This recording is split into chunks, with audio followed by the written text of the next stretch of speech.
Pues Éxodo capítulo 2, abre tu Biblia allí.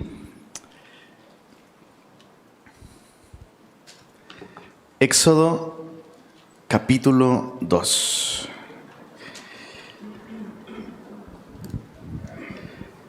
Y el título que le hemos puesto a esta enseñanza es Dios no tiene prisa. Repite conmigo. Dios no tiene prisa. Ahora dilo rápido. Y dices, no, porque Dios no tiene prisa.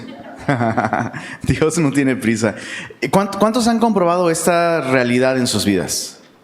Que dices, oye, ¿por qué Dios tarda? Y después descubres, no es que Dios no estuviera haciendo nada, es que Dios está haciendo las cosas bien a su tiempo. Dios tiene sus procesos, Dios tiene sus métodos, Dios está en control. A Dios no le toma nada por sorpresa, Dios no tiene dificultades, Dios no tiene contratiempos, no los tiene. Desde nuestra perspectiva sí, pero la realidad es que no. Y tenemos que aprender esto. ¿Sabes? Este capítulo 2 que vamos a estudiar hoy es un capítulo anticlimático. O sea, vimos en el capítulo 1 la condición del pueblo de Dios y vimos a Dios detrás, ¿verdad? Vimos las características del Dios de Israel siendo imparable, cumpliendo sus propósitos. Y el capítulo 2 es como anticlimático porque la situación sigue. No solo sigue, sino se agrava. Y es un capítulo angustiante en donde vemos necesidades urgentes. ¿Alguien ha vivido alguna vez una situación urgente que dices, urgentemente necesito que Dios haga algo? Este capítulo representa eso.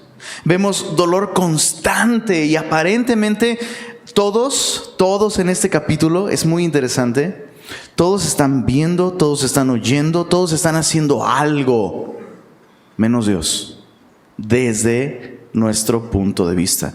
Pero Dios no estaba inactivo, Dios no estaba indiferente, Dios estaba haciendo algo. Dios estaba preparando a su instrumento de liberación. Dios estaba preparando al personaje bíblico del Antiguo Testamento más importante, el más importante en la historia de la nación de Israel, después de Jesucristo, por supuesto. Entonces Dios no tiene prisa, ¿no? Y Dios se toma su tiempo para obrar en nosotros. Y Dios insiste en usarnos. Quiero que piensen eso por un momento. Sería mucho más fácil que Dios enviara un ángel y listo, para hacer lo que sea que tú y yo tendríamos que hacer, ¿no? Mucho más fácil. Pero Dios insiste en usarnos a nosotros. Y es por eso que Dios, desde nuestro punto de vista, tarda tanto.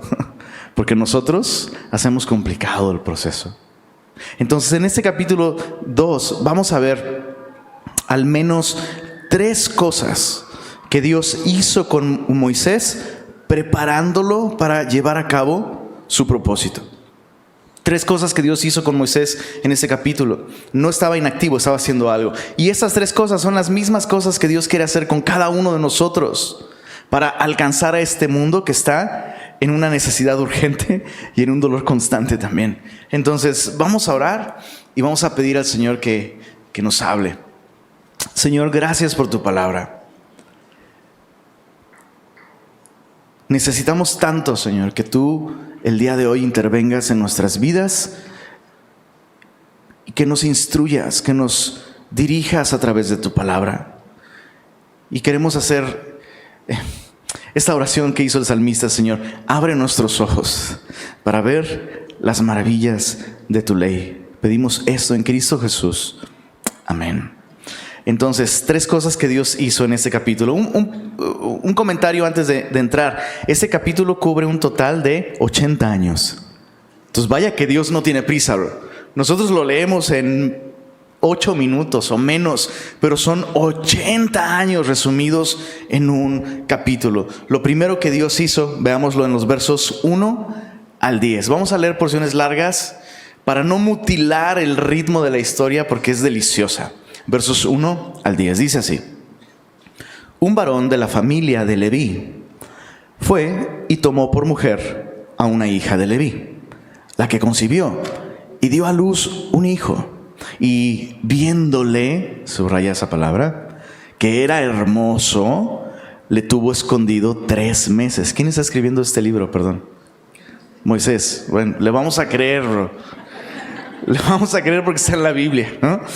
Verso 3. Pero no pudiendo ocultarle más tiempo, tomó una arquilla de juncos y la calafateó con asfalto y brea. ¿Te suena este concepto, calafatear? Dices, ¿dónde lo he escuchado? Aquí se habla mucho de café en esta iglesia, entonces seguramente tiene que ver con eso. No tiene que ver. Dice el verso 4. Y una hermana suya se puso a lo lejos, subraya esto, para ver lo que le acontecería. Y la hija de Faraón descendió a lavarse al río, y paseándose sus doncellas por la ribera del río, vio, subraya eso, vio ella la arquilla en el carrizal y envió una criada suya a que lo tomase. Y cuando la abrió, ¿qué crees? Subraya eso, vio al niño y he aquí que el niño lloraba. Y teniendo compasión de él, dijo, de los niños de los hebreos es este. Entonces su hermana, que estaba ahí, pues como el chinito, milando, ¿no? Su hermana dijo a la hija de Faraón, ¿iré a llamarte una nodriza de las hebreas para que te críe este niño? Y la hija de Faraón respondió, ve. Entonces fue la doncella y llamó a la madre del niño, a la cual dijo la hija de Faraón, lleva a este niño y críamelo y yo te lo pagaré. O sea, los pañales, todo te lo voy a pagar yo, ¿no? Las vacunas, todo. Verso 10. Y cuando el niño creció, esto es, llegó el momento de destetarlo, ya empezó a comer alimento sólido, que sería alrededor de 3 años, ella lo trajo a la hija de Faraón, la cual lo prohijó, significa lo adoptó, y le puso por nombre Moisés, diciendo, porque de las aguas lo saqué. ¡Qué historia, qué historia tan impresionante! No, es ese tipo de historias que no te cansas de meditar en ellas, de escucharlas. ¿Qué es lo que estamos viendo aquí? Bueno, estamos viendo a un chorro de personas haciendo algo, estando atentos a las cosas. Desde la mamá de Moisés, viendo en este niño no una causa de dolor. ¿Estás de acuerdo? O sea, en un momento en el que los varones eran echados al río, cualquier civil tenía la autoridad de Faraón de tomar a tu hijo varón y ahogarlo en el río. Pero ella no ve en este niño un dolor, ve algo hermoso.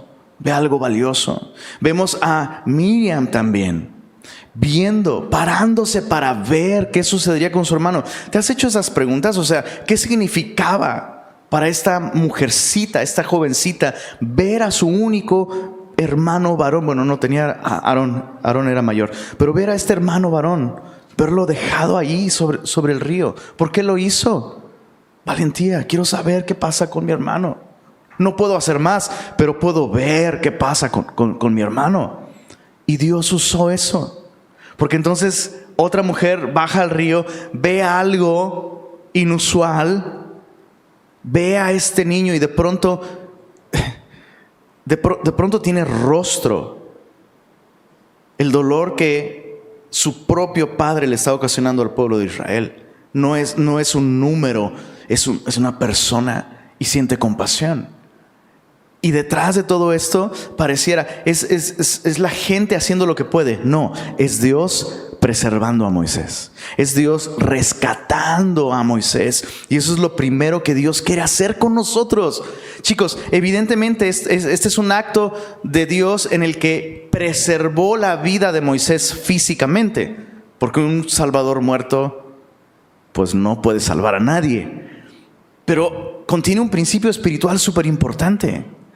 Antes de transformar el mundo a través de nosotros, cosa que Dios quiere hacer, pero antes de transformar al mundo a través de nosotros, Dios quiere rescatarnos a nosotros. Dios quiere salvarnos. Me encanta el nombre que le puso a esta mujer, Moshe, que significa sacado, rescatado.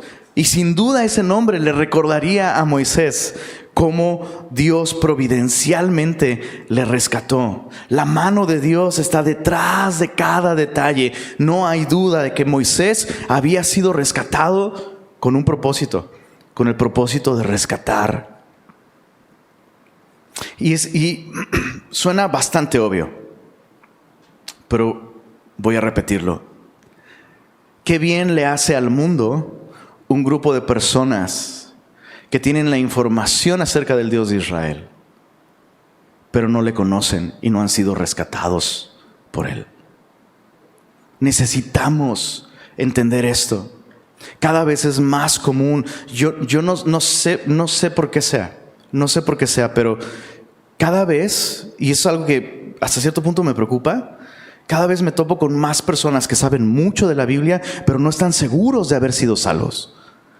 No están seguros. Si les preguntas, oye, ¿pero han nacido de nuevo? Bueno, me estoy esforzando. Bueno, le estoy echando ganas. Bueno, a mí... ¿Cuál era la pregunta? Cada vez veo más personas que saben muchísimo, pueden explicarte muchas cosas, pero no se saben salvos, no se saben rescatados, no se saben libres, no se saben salvados por Dios. No es un problema nuevo. Lo veo muy enfáticamente en el presente y peor cuando lo ves desde los púlpitos, ¿verdad? Pero ese es un problema que ha sucedido siempre. John Wesley es un personaje súper importante en la historia, que por cierto, lo último que él quiso, y lo puedes observar, lo último que él quiso es crear una denominación llamada metodista, pero John Wesley tenía formación, tenía educación, tenía incluso una ordenación ministerial cuando emprendió su viaje desde Inglaterra a Estados Unidos para alcanzar a las etnias que había en el lugar, ¿no? Una nueva colonia empezó a formarse ahí en Georgia y él fue a este lugar. Y no te voy a aburrir con los detalles de todo su ministerio. Ahí terminó mal. El cuate termina huyendo de ese lugar por dar mal testimonio en muchos sentidos y regresa a Inglaterra, y los peligros del viaje, tanto de ida como de regreso, le hicieron ver algo. Él no estaba seguro de ser salvo. O sea, varias veces el barco estuvo en serios problemas. Me llama mucho la atención porque estamos hablando de este hombre en un barco, ¿no? Y estamos pensando en Moisés, en una arquilla, ¿no? Ahorita vamos para allá. Pero este hombre ve a un grupo de misioneros moravos y esas familias con sus hijos frente a la tempestad y al posible naufragio están adorando a Dios con un gozo que no se puede fingir. Con una paz, una tranquilidad. O sea, no era un rollo de vamos a fingir que tenemos. No, era el gozo sereno de una persona que sabe que si el barco se hunde, su alma está segura en Cristo. Y este hombre escribe en su diario: viajé a América a convertir a los indios, pero ¿quién me convertirá a mí? ¿Quién es aquel que me puede liberar de este malvado y perverso corazón? Tengo una religión bastante decente, puedo hablar bien, pero yo mismo no he creído. No puedo decir de frente a la muerte, el morir es ganancia. Entonces, necesitamos ser rescatados por Dios. Chicos, hasta no experimentar esta salvación de Dios, nuestras vidas no van a hacerle ningún bien a nadie. Y además, escucha esto, quítate de la mente que Dios quiere usarte. Dios quiere rescatarte, y al rescatarte Dios te va a usar. El llamado de Jesús no es a hacer discípulos. El llamado de Jesús es: venid en pos de mí y yo os haré pescadores de hombres. Cada vez más personas que evidentemente no están transformadas, no están siendo transformadas, están casadas con la idea de que Dios tiene grandes cosas para mí, Dios quiere usarme, Dios quiere usarme, Dios quiere usarme. Mientras se pierden, afirman eso una y otra vez. Mientras destruyen sus matrimonios, su moralidad, su salud. Dios quiere salvarte. Pero el mundo se está perdiendo. Te estás perdiendo tú. Y Dios te quiere salvar a ti. A Dios le importas. O sea, Dios no quiere usarte en ese sentido de, pues el mundo se está perdiendo, pues pues. Dios te quiere salvar. Dios te quiere rescatar.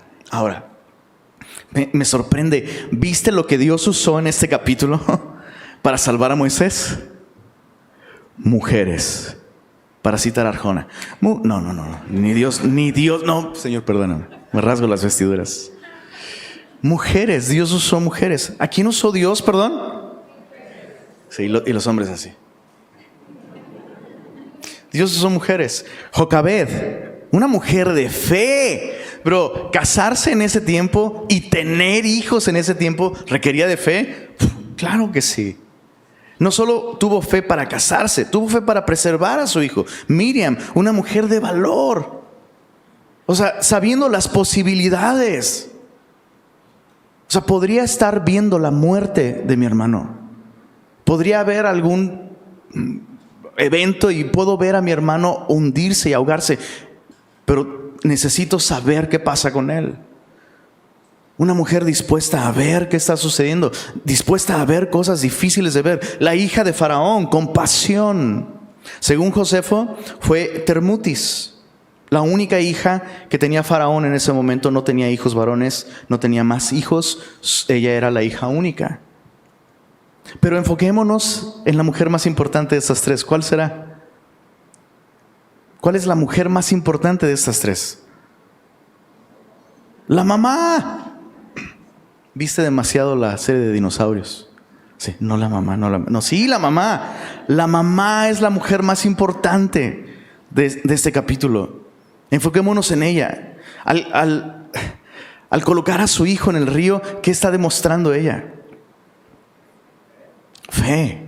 Pero no es una fe temeraria, no es una fe chicle y pega, perdón. O sea, ella se dio el tiempo para hacer una arquilla y calafatearla. ¿A qué te suena eso? Al arca de Noé. Arquilla significa arca pequeña, eso es todo. Es una arquilla. Evidentemente ella obtuvo esta idea de esta historia bíblica, de este relato bíblico. Y esta es la enseñanza. ¿Cuántas mamás hay aquí? Levanten su manita. No les va a tocar, tranquilas. No la levantes, entre más la levantas, más duro nos da. No, espérate. Eso es algo bueno, es algo bueno. Haz las historias bíblicas del tamaño de tu hijo. Eso es lo que hizo Jocabed. Tomó una historia bíblica y usó el concepto de esta arca en donde Noé y todos los animales se salvaron y la redujo al tamaño de su bebé para que su bebé cupiera en ella. Ese es tu trabajo como mamá. Ser una mujer de Biblia, ser una mujer de fe es imposible sin la palabra de Dios. Conoce tu Biblia, estudia tu Biblia, memorízala, vívela, medítala. Más importante, aplícala. Esta mujer hizo, ¿no te encanta? Hizo la historia bíblica del tamaño de su hijo. Qué increíble. No solo la hizo del tamaño de su hijo, hizo una estructura bíblica. Voy a repetir esa palabra. Estructura bíblica. Para que su hijo estuviera ahí adentro. A salvo, seguro. Estructura bíblica. Las estructuras se hicieron para romperse. Eso te lo va a decir Marta de baile. No es bíblico. Estructura bíblica. ¿A ti te hubiera dado miedo poner a tu bebé y ponerlo ahí en el río? Claro que sí. Pero escucha esto. Y esta es la parte no bonita del estudio. ¿Tú crees que estamos en un clima distinto al de Egipto en ese momento? En el que cualquiera podía venir por tu hijo y arrojarlo al río para que se perdiera. ¿Estamos en momentos distintos? Déjame decirte algo. No. En cualquier momento, el mundo va a venir por tu hijo para que se pierda. Y el reloj está sonando, chicas. El reloj está sonando. Cada minuto que pasa, cada día que pasa, tu hijo, tu hija, está más cerca del momento en el que el mundo va a venir para arrojarlo y que se pierda. Aprovecha el tiempo. Sé una mujer de fe. Sé una mujer de fe. Invierte equipándote en la palabra de Dios y dale estructura a tu hijo. Lo voy a decir, ya sabes para dónde voy. Solo es un ejemplo, Simplemente es un ejemplo, nada más, pero sucede. La mamá no puede hacer que su hijo esté en Club Semilla. ¿Quisieras? ¿Puedo dejarte aquí? Chécate. Si los papás le temieran a Dios como le temen a sus hijos, estaríamos en otro universo el día de hoy. Esa decisión la tomas tú. Tu hijo necesita escuchar palabra de Dios. Pues que no quiere. Pues, ¿cómo te lo explico? ¿Tú crees que Moisés quería estar ahí?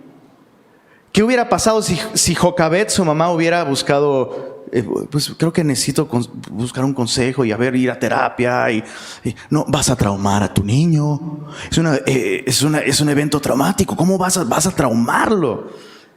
Pero esta mujer está respondiendo a lo que ella aprendió en la Biblia. ¿Y qué crees? Dios honró eso. Sea una mujer de fe. No tengas miedo a vivir la fe y poner estructuras que protejan a tu hijo. Prepara a tu hijo para navegar en este mundo sin ahogarse en él. Eso es importante, porque cuando hablo de estructura, no estoy diciendo que hagas de tu hijo el fariseo perfecto del siglo. Un día no vas a estar. Un día va a estar rodeado de cosas, de situaciones, de personas. ¿Se entiende lo que estoy diciendo? No lo vuelvas un religioso. Enséñale a navegar en el mundo sin hundirse en él. En el mundo, pero no del mundo. Bueno, suficiente. ¿Cuántas mamás dicen amén? Eso. Y las otras están... No sé si sea así. Bueno, vamos a ver qué pasa. Versos 11 al 15. Lo segundo que Dios hizo fue probar a Moisés. Dice así, vamos a leerlo. En aquellos días sucedió que crecido ya Moisés, Hechos capítulo 7 nos dice que tenía 40 años para este momento. Sucedió que crecido ya Moisés salió a sus hermanos, subraya eso, y los vio en sus duras tareas. Y observó, subráyalo, a un egipcio que golpeaba a uno de los hebreos, sus hermanos. Leyendo varios comentarios, todos coinciden en que lo que él estaba presenciando no era una disciplina correctiva, sino era algo violento en lo que estaba en peligro la vida de esta persona. Es decir, no estaba golpeándolo como en un acto de corrección, sino moliéndolo a golpes. Lo iba a matar si seguía golpeándolo. Verso 12, entonces miró, subraya eso, miró a todas partes y viendo que no parecía nadie, mató al egipcio y lo escondió en la arena. Al día siguiente salió y vio, subráyalo, a 2 hebreos que reñían. Entonces dijo al que maltrataba al otro, ¿por qué golpeas a tu prójimo? Y él respondió, ¿quién te ha puesto a ti por príncipe y juez sobre nosotros? Y el otro, al que estaban golpeando, ¿piensas matarme como mataste al egipcio? ¿No? Entonces Moisés tuvo miedo y dijo, ciertamente esto ha sido descubierto. Oyendo Faraón, subraya eso, acerca de este hecho, procuró matar a Moisés, pero Moisés huyó de delante de Faraón y habitó en la tierra de Madián. Y fin de la historia. Se acabó Moisés. Se acabó la versión y la expectativa que él tenía de sí mismo, de hecho. ¿Qué es lo que estamos viendo aquí? Estamos viendo a un hombre educado, a un hombre con una posición privilegiada. Y a menudo pensamos en esos 40 años de Moisés creciendo en Egipto como el tiempo de preparación, ¿no? Porque de hecho el libro de los Hechos nos dice que él fue instruido en toda la sabiduría de los egipcios y llegó a ser un hombre poderoso en hechos y en palabras, lo cual nos habla incluso de estrategias militares. Un hombre con muchas capacidades de liderazgo, y vemos esto y decimos, oh, claro, Dios preparó a Moisés en Egipto. No, Dios probó a Moisés en Egipto. Dios probó a Moisés en Egipto. ¿Y cómo salió de la prueba? Reprobado. reprobadísimo. ¿Sabes? Es importante aclarar algo. Dios no está en contra de cultivarse. Dios no está en contra de la educación, de la erudición, de cultivar nuestro intelecto y echar mano de tantas herramientas como podamos para crecer. Eso está bien, pero eso no es lo que nos capacita para servirle. Una educación y posición privilegiada, muchas veces de hecho, suelen anestesiarnos ante las verdaderas y más profundas necesidades que nos rodean.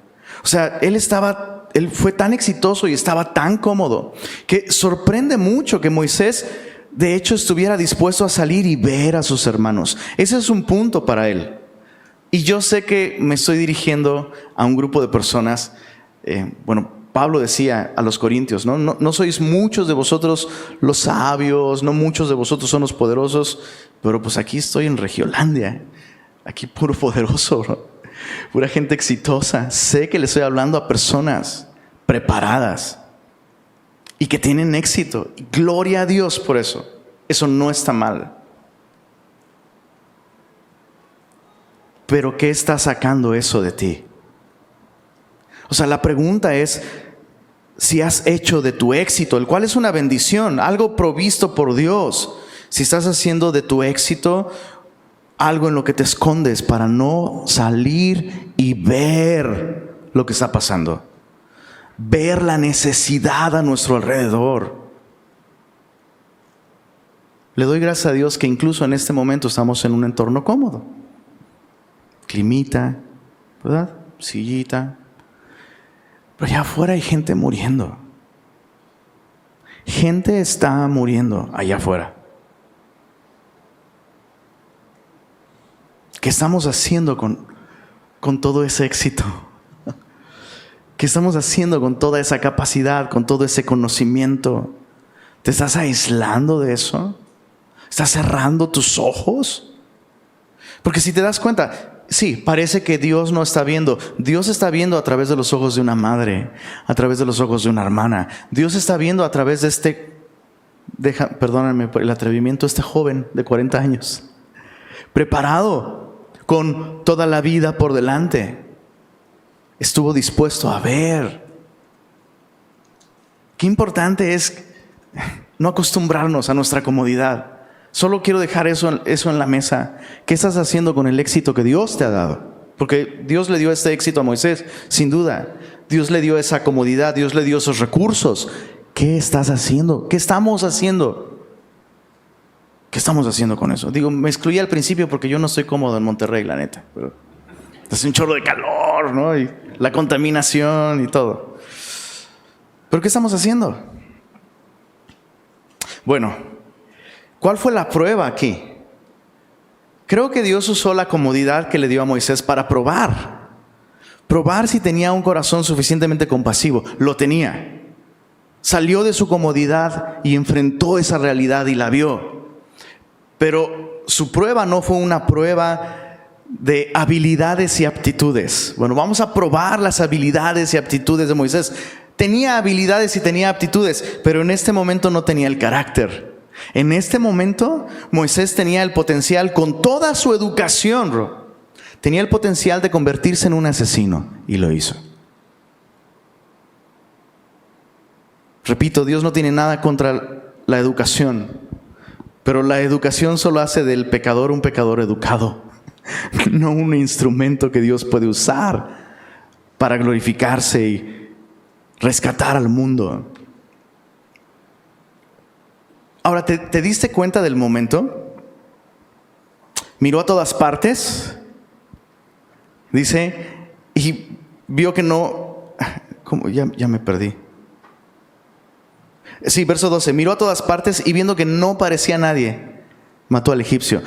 ¿Te das cuenta de qué está narrando este texto? Un acto premeditado, intencional, voluntario. O sea, si no me cachan, no es pecado. Y lo mató. Y luego lo escondió. Lo escondió en la arena. Pero tú sabes cómo es la arena. El viento se la vuela y de pronto un dedito ahí. Mira, ¿qué es? Un nugget de pollo. Ay, no, es un egipcio muerto. La mayor prueba de nuestro carácter, es lo que hacemos cuando nadie nos ve. Entonces pregúntate esto.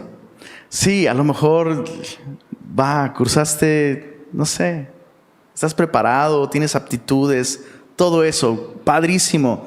Pero ¿qué onda con tu carácter? ¿Qué sucede en tu vida cuando nadie te está viendo? Porque eso es lo que Dios va a usar. Dios no va a usar lo que tú sabes, ni lo que tú puedes hacer. Dios usa lo que eres. Y en este momento Moisés era un asesino. Está brutal. Me llama la atención cómo Moisés violó uno de los 10 mandamientos. ¿No? Ahora, no habían sido escritos. Pero en el capítulo anterior justamente vimos a las parteras. ¿Te acuerdas? Negándose a romper una ley moral de Dios. No estaba escrita en piedra, pero estaba escrita en sus conciencias. Qué interesante. Déjame avanzar porque podemos detenernos mucho en ese punto. ¿Cuál fue el punto a favor de Moisés? Porque sí, evidentemente lo que hizo fue pecado. Y luego, sorpresa, ¿no? Defiende al hebreo y al día siguiente se da cuenta que los egipcios no son el problema. Hebreo peleando contra hebreo. Dice, bueno, ya salvé a este del egipcio, ¿y ahora cómo lo salvo del hebreo? No, hombre, ¿no? ¿Y a ti quién te puso por...? ¿No? Un resumen de sus últimos 40 años de vida, por cierto. Esa pregunta se la van a seguir haciendo varias veces. Egipto no era el problema. Pero ¿cuál es el punto a favor de Moisés? ¿Cuál es el punto a favor? Estuvo dispuesto a hacer algo. ¿Cuántos aquí están dispuestos a hacer algo? ¿Cuántos? Por lo menos levantar la mano.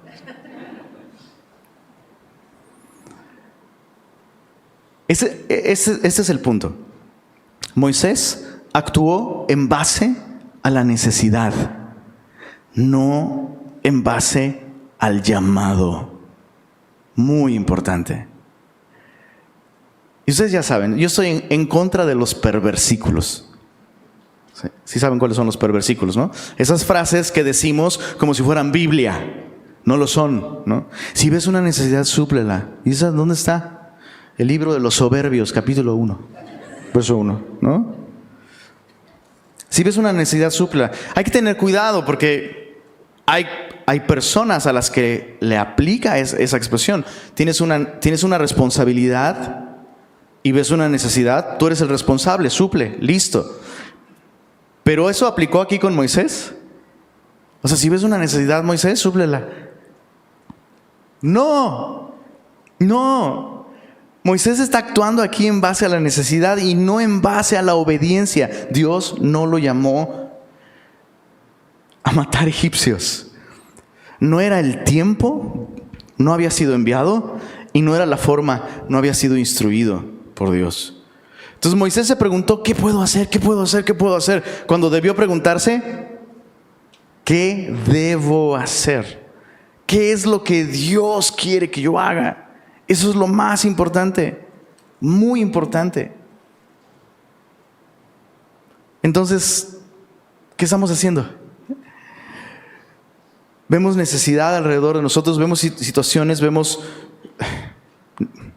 conflictos, vemos áreas de oportunidad. ¿Qué es lo primero que debemos hacer? Señor, ¿qué quieres que yo haga? ¿Te acuerdas de Saulo conociendo a Jesús? ¿Quién eres, Señor? ¿Qué quieres que yo haga? Mientras le estuvo haciendo esa pregunta a Jesús, Saulo estuvo bien. Y luego dijo, pues yo, ¿ya para qué le pregunto al Señor? Soy Saulo, el más famoso de los rabís. ¿Saben? Yo mataba cristianos. Si yo les predico, claro que se van a salvar. Nel. Dios lo mandó a su casa por 11 años. Y es justo lo que va a pasar con Moisés ahora. Bueno, versos 16 al 22. ¿Cómo vamos? ¿Vamos bien? Dios rescató a Moisés, Dios probó a Moisés, prueba no superada, y ahora Dios lo va a transformar. Versos 16 al 22. Dice así: estando sentado junto al pozo, verso 15, oyendo Faraón acerca de este hecho, procuró matar a Moisés, pero Moisés huyó de delante de Faraón y habitó en la tierra de Madián. Y estando sentado junto al pozo, algunas traducciones sugieren que él vivía junto al pozo, ¿no? 7 hijas que tenía el sacerdote de Madián vinieron a sacar agua para llenar las pilas y dar de beber a las ovejas de su padre. Mas los pastores vinieron y las echaron de allí. Entonces Moisés se levantó y mató. No dice así, ¿verdad? Como que el cuate ha cambiado, ¿no? Como que caminar de Egipto hasta Madián lo hizo reflexionar, ¿no? Tal vez en su mente dio luz al meme ese que decía, no debía hacer eso, ¿no? Ahí está. Es una persona distinta. Ve una necesidad, pero actúa dentro de límites bíblicos. Se levantó, las defendió, dio de beber a sus ovejas. Verso 18, y volviendo ellas a Reuel, su padre, él les dijo, ¿por qué habéis venido hoy tan pronto? ¿A qué te suena eso? ¿A que esto era algo recurrente? Esto era algo que pasaba todo el tiempo. Todo el tiempo a sus hijas se les complicaba llevar a cabo esta labor por causa del abuso. Verso 19, ellas respondieron, un varón egipcio nos defendió. Ahora eso es interesante, porque evidentemente la apariencia de Moisés sería egipcia. Probablemente tenía tatuadas las cejas, ¿no? Y no sé, pelón, no sé, pero algo egipcio vieron en él. Y entonces un varón egipcio nos defendió de mano de los pastores y también nos sacó el agua y dio de beber a las ovejas. Esto es completamente atípico. O sea, normalmente si alguien se ofrece a defender a un grupo de doncellas junto a un pozo, pues las doncellas le darían agua a él. Pero estamos viendo un hombre que no solo es valiente, sino es servicial. ¿Cuántos hombres valientes y serviciales hay aquí? No sé, eso fue como, ni cuentes, bro, ni preguntes. Valiente y servicial. Y entonces, verso 20, dijo a sus hijas, ¿dónde está? Se voltearon a ver, ¿por qué habéis dejado a ese hombre? Tengo 7 hijas, son solteras desde hace 20 años, hagan la cuenta. O sea, llámenle para que coma. Y Moisés convino en morar con aquel varón. Y él dio a su hija Séfora por mujer a Moisés. Y ella le dio a luz un hijo. Y él le puso por nombre Gersón. Buen nombre. Porque dijo, forastero soy en tierra ajena. Antes de leer los versículos finales, qué transformación tan interesante. Qué transformación tan interesante. Pareciera que, o sea, ¿estás de acuerdo que para este momento de la historia, Moisés entiende en su mente que lo arruinó todo? ¿Estás de acuerdo? O sea, después de lo que Dios hizo por mí, ¿no? ¿Cómo me rescató? ¿Cómo me salvó de ahogarme en el río? ¿Cómo acabé en el palacio de Faraón? Me financiaron, me educaron. Y en un día lo arruiné todo. 40 años de educación, 40 años de formación y todo el potencial lo arruiné. Lo arruiné. ¿Tú crees que Moisés se sentía decepcionado de sí mismo? Ahí te va. Dios no te puede transformar. Dios no te va a transformar hasta que no te decepciones de ti mismo. Mientras tú sigues pensando de ti como la última coca del desierto, bro. Mientras seguimos pensando de nosotros mismos como, no manches, soy lo mejor que te pasó, Dios, ¿eh? Oye, si eres bien sabio, porque al escogerme a mí, pues claro. Mientras pensamos así, estamos dependiendo de nosotros y nuestros recursos. Nuestra carne es lo que más le estorba a Dios para usarnos. Y es importante aclarar esto. No estoy diciendo con esto que entonces vayas, peques y te descalifiques moralmente para decir, pues ya. No, lo que sí estoy diciendo es que cuando se necesita ser humillados de esa manera, porque esto es humillación. Lo que está viviendo Moisés en ese momento es humillación. Terminó siendo pastor de ovejas. ¿Qué era un pastor de ovejas para un egipcio? Abominación. De príncipe a abominación. Y en ese contexto, Dios preparó a su hombre. Dios lo transformó. Dice el salmista, bueno me es haber sido humillado para que aprendiera tus caminos. Bueno me es haber sido humillado. ¿Cuánto tiempo se tomó? 40 años. Es interesante porque la vida de Moisés se divide en tres partes de 40 años cada una. 40 años en Egipto, creyendo ser alguien. 40 años en el desierto en Madián, aprendiendo que no era nadie. Y los últimos 40, sirviéndole a aquel que lo es todo, ¿no? Necesitamos esta humildad. Necesitamos ser transformados. Necesitamos este proceso por medio del cual Dios nos convierte, como a Moisés, en personas humildes, mansas, que se dejan guiar, que se dejan gobernar por Dios. Años más tarde, este asesino va a ser conocido como el hombre más manso de toda la tierra. Dios puede usar eso. Hay muchos creyentes que tienen el síndrome del caballo brioso. Voy a transformar el mundo. Es como Cerebro, es mezcla de caricaturas. El caballo brioso. No, es que yo voy a hacer, y yo tengo, y yo puedo, y yo sé cosas, y vamos a hacer, y nadie está haciendo nada. ¿Puedes montar a un caballo salvaje? Hasta que el caballo se calma. Y, híjole, me estoy convirtiendo en mis predicadores favoritos, no puede ser. Hasta que el caballo se calma y cede el control de su poder al que lleva la rienda, puede ser montado. Eso es mansedumbre. Moisés seguía siendo poderoso. Moisés seguía siendo capaz. Pero él ya no confiaba en eso. Él ya no echaba mano de eso. ¿Quieres ser transformado? ¿Cómo saber que Dios te está transformando? Hay un par de cosas aquí bien evidentes. Número 1, Moisés tenía una autoridad espiritual por fin. Su suegro. No estoy diciendo que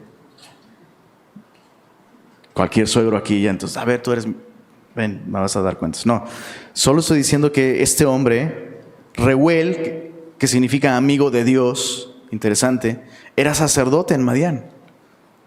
Entonces Moisés está bajo una influencia de una autoridad espiritual en su vida por 40 años. Lo segundo, Moisés fue fructífero. Se le encomendó una esposa, cuidó de ella y tuvo un hijo. Y me encanta su visión sobre la paternidad, su visión sobre su vida en ese momento. Soy forastero en tierra ajena. En otras palabras, no soy de este mundo. No soy de Egipto, no soy de Madián. Anhelo algo que no se encuentra en este mundo.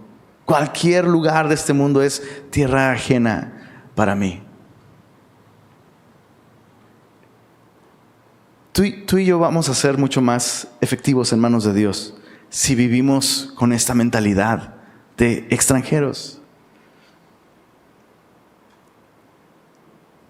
Es justo en ese momento, regresemos al capítulo 2, verso 23. Justo cuando Moisés llega a este punto en donde se reconoce un forastero en tierra ajena, un peregrino. Verso 23. Aconteció que después de muchos días, 40 años, murió el rey de Egipto y los hijos de Israel gemían a causa de la servidumbre y clamaron. Es la primera vez que se menciona al pueblo clamando. La implicación es que están clamando a su Dios. Y clamaron Y subió a Dios el clamor de ellos con motivo de su servidumbre. Verso 24. Y oyó Dios el gemido de ellos y se acordó de su pacto con Abraham, Isaac y Jacob. Y miró Dios a los hijos de Israel y los reconoció Dios. Pues había que gritarle más fuerte para que escuchara. ¿Sería eso? No. Escucha. Todas estas descripciones son, perdón por la palabra, pero pues ahora sí que es domingo, es palabra dominguera, pues la tengo que usar el domingo, ni modo que la use entre semana. Pero esto es un antropopatismo. ¿Qué es un antropopatismo? Pues esto. Significa que se le atribuyen a Dios características o emociones humanas. El antropomorfismo es cuando se le atribuye a Dios anatomía, ¿no? Como tiene sus manos, extiende sus brazos, ¿no? Y cosas así. Pero aquí está hablando de alguien que como, ya se acordó, ¿no? Porque eso es normal para ti y para mí, pero no es normal para Dios. Entonces, este texto simplemente lo que está transmitiendo es que llegó el tiempo. Llegó el momento. Eso es todo. Llegó el momento. Su hombre está listo y Dios ha preparado su instrumento y las cosas van a encenderse a partir del capítulo 3, comenzando con un arbusto, pero eso lo veremos la próxima semana. Déjame terminar leyéndote Gálatas capítulo 4.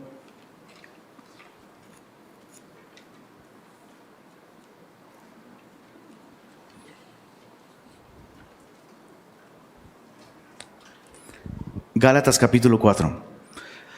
Hay muchos puntos de comparación entre Moisés y Jesús. No los vamos a estudiar el día de hoy. Puedes estudiarlo por tu cuenta. Es un estudio fascinante, te animo a que lo hagas. Pero déjame terminar con esta lectura y es una aplicación para nosotros, ¿no? Gálatas 4, versos 1 al 7.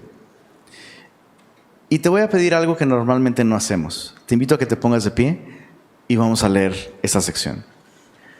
Gálatas 4, versos 1 al 7.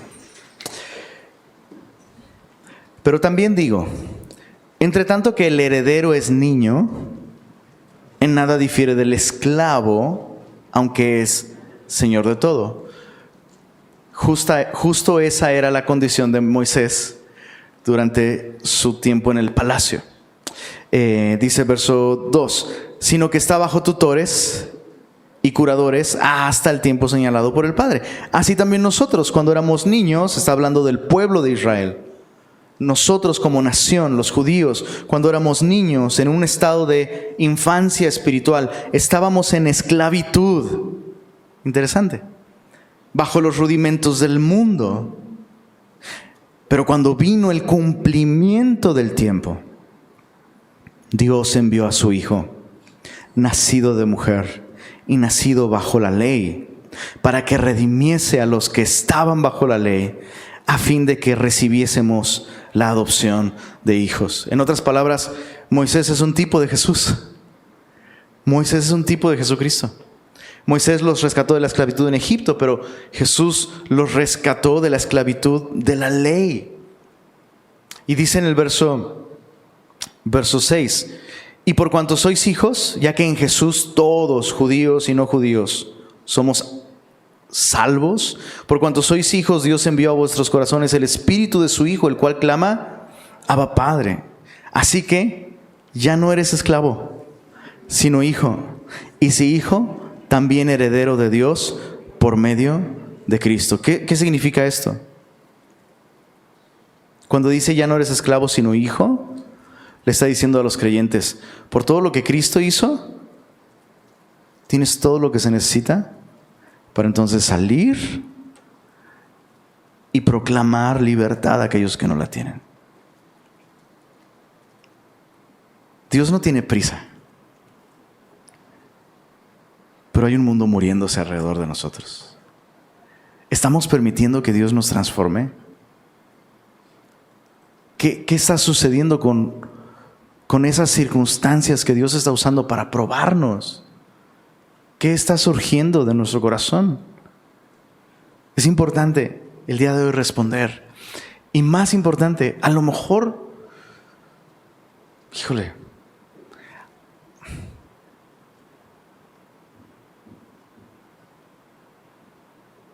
a lo mejor naciste en cuna cristiana. No las conozco todavía, no he visto. Ya pregunté en Maranata, la librería, si tienen cunas cristianas. No tienen. No sé de qué habla la gente cuando dice eso. No tengo idea. Fui criado en una familia cristiana, eso tiene sentido. ¿Nací en cuna cristiana? No sé qué es eso. Tal vez tú fuiste criado en una familia cristiana, pero no eres salvo. Porque tener la información en tu mente no es lo que te salva. Mira a Moisés. Mira a Moisés. Pero a mí mi mamá me dijo que Dios tiene grandes cosas para mí. Tenía razón. La más grande de todas, ser adoptado como un hijo de Dios. Que Dios sea tu papá, eso es lo más grande, bro. Eso es lo más grande. Pero no puedes vivir pensando que Dios te necesita para salvar a la juventud o a los matrimonios, cuando tu propio matrimonio se está perdiendo y tu juventud se está arruinando por el pecado. Dios te quiere salvar. Y Dios no tiene prisa, bro. Pero nosotros no quisiéramos esperar 40 años. Ven al Señor el día de hoy. ¿Has fallado? ¿Has fracasado? ¿Cuántos aquí han fracasado miserablemente? Bienvenido al club, bro. Te lo estoy diciendo delante de Dios. Yo no tengo nada que estar haciendo aquí enfrente de ti. Nada. Nada. Y cuando aprendí esa lección, Dios dijo, ahora puedo hacer cosas contigo. Y aquí estoy en el sentido del humor de Dios, bro. Compartiendo la Biblia contigo. Hay un Dios de segundas oportunidades, de gracia, que no te ha desechado, bro. Pero necesitas despojarte de tu arrogancia, de tu autosuficiencia, de tu orgullo, de tu pecado y dejar que Él te transforme. Y Él lo quiere y lo puede hacer. Y eso es bellísimo. Señor, gracias porque no nos abandonas, porque no te rindes, porque tu amor no se acaba. Gracias, Señor, porque insistes en tomarte el tiempo para alcanzarnos, restaurarnos y transformarnos. Gracias, Señor, porque no te has rendido con nosotros y porque en tu gracia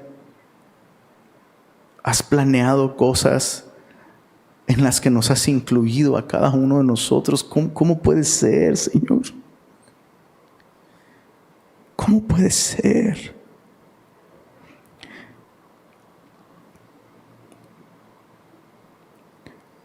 Qué responsabilidad tan grande, Señor, pero qué privilegio que estemos en tus notas, Señor, que estemos en tus planes, que estemos en tu agenda. Perdónanos, Señor, si lo hemos hecho más lento de lo que podría haber sido, Señor.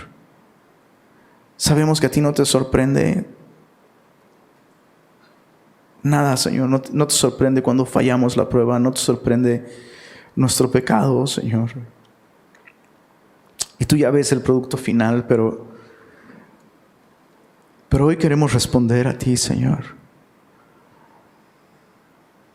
Y viviendo en un mundo que se está cayendo a pedazos, queremos el día de hoy reconocer que la mayor necesidad está aquí en nuestros corazones. Necesitamos ser transformados por ti, Señor.